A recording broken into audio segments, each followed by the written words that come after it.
बात करें, अगर दिल्ली पुलिस ने उस स्क्रीनिंग को रोकने का सीधा सा एक वो बताया कि भाई हमने क्यों रोका। उन्होंने सीधा बोला कि welcome to our new video, और तब हल्का मचाने के लिए वीडियो आ गई है। ठीक है, सबसे पहले हम बात करेंगे इस वीडियो में कि कैसे अरविंद केजरीवाल की अभी डॉक्यूमेंट्री आई और वो ध्रुव राठी के चैनल पे गई, और क्या ये रियल मतलब एक पेनफुल स्टोरी है, क्योंकि मैंने पूरा टाइम देखा है इसको और मैं बताता हूँ। देखो, मैं कोई न्यूट्रल नहीं, मैं आखिरी में अपना ओपिनियन भी दूंगा। ठीक है, तो उस ओपिनियन के लिए रुके रहना और वीडियो देखना। सबसे पहले बात करते हैं उस डॉक्यूमेंट्री के बारे में। वो डॉक्यूमेंट्री पूरी बेस्ड है कि कैसे एक टूटी फूटी पार्टी जो कि जीरो से खड़ी हुई है और बाद में जब वो ऊपर गई तो कैसे उसे गिराने की कोशिश करी गई। एक मोटिव बता देता हूँ, सीधा थीम बताता हूँ।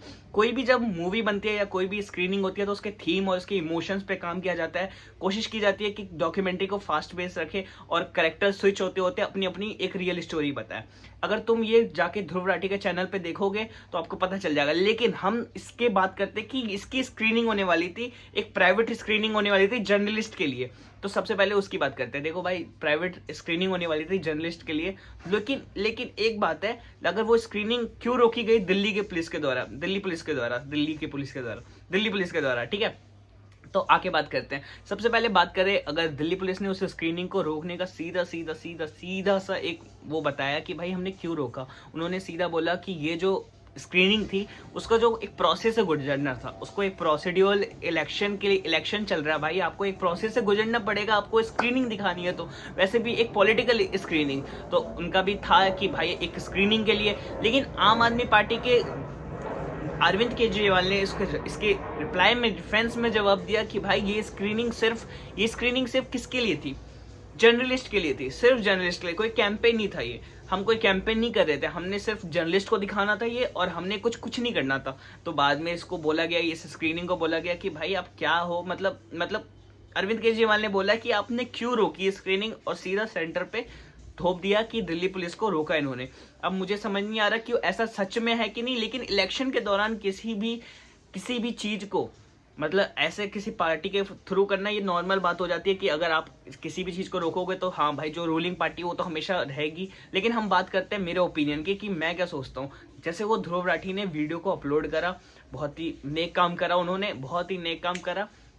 ठीक है, किसी को भाई अगर नहीं मिल रही स्क्रीनिंग तो उनका चैनल नहीं है, तो भाई आप अपना चैनल दे सकते हो, है ना। आम आदमी का तो चैनल है ही नहीं, तो भाई अपना चैनल दे सकते हो जिसमें बहुत ही ज्यादा बच्चे जो कि अभी इलेक्शन देने जा रहे हैं, और बहुत सारे वो देख सकते हैं जो कि इमोशनल है, फूल कह रहा हूँ, सॉरी गलती होगी, इमोशनल है। ठीक है, इमोशनल है, और इमोशनल डॉक्यूमेंट्री देखकर, वैसे भी बॉलीवुड ने तो सबको बिगाड़ ही रखा है। ठीक है, इमोशनल कर करके, ठीक है, ट्रेजिक कर करके, ठीक है।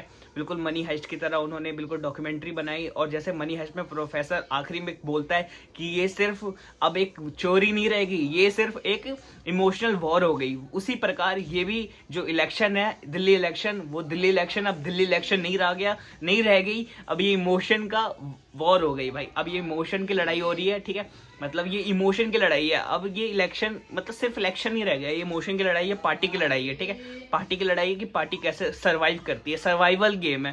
ठीक है, और हमारा ह्यूमन माइंड हमेशा कमजोर को हमेशा साथ देता है, याद रखना ये चीज। ठीक है, हमारा जो दिमाग होता है वो हमेशा जो उसके पास कम एडवांटेज होंगे, हमें पता होता है कि कौन जीतेगा, लेकिन अगर हमसे पूछा जाए निष्पक्ष होके कि भाई आपको क्या लगता है कि कौन जीतेगा, तो हम पता है किसको देते हैं, हम बोलते हैं कि ये पार्टी जीत सकती है, क्योंकि भाई हम देखते हैं कि इस पे तो बहुत जुल्म हुए हैं, बहुत ही जुल्म।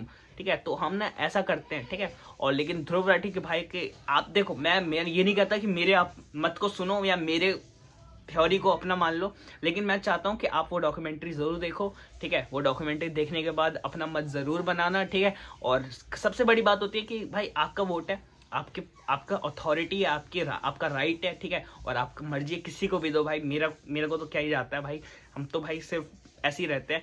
तो भाई आपका मत है वो, लेकिन मैं एक चीज बताऊंगा कि क्या भाई मतलब आप 3 पैरामीटर्स में इलेक्शन को बांट सकते हो। ठीक है, या तो आप देख सकते हो कि हमें क्या मिल रहा है, इन द सेंस ये नहीं कि आपको फ्री में क्या मिल रहा है, ये नहीं, मेरा कहने का मतलब ये है कि आप उस चीज से मतलब आपके लिए इलेक्शन पार्टी क्या कर रही है, आपके इलेक्शन पार्टी क्या कर रही है, आपका पहला मत ये होना चाहिए कि आपके लिए वो क्या कर रही है। सेकंड ये होना चाहिए कि आपकी इलेक्शन और आपके हेल्थ के लिए क्या कर रही है। देखो भाई, इलेक्शन होता रहता है, हमेशा होते हैं, कॉलेज के इलेक्शन, सब चीज़ के इलेक्शन होते हैं, लेकिन हमेशा हमको उसको वोट देना चाहिए जो कि हमारे राइट्स की बात करे, हमारे सब्सटेंस की बात करे। हम मतलब ऐसा ना हो कि वो जाति पाति के लेके बात करे, जाति पाति नहीं भाई, काम को लेके बात होनी चाहिए।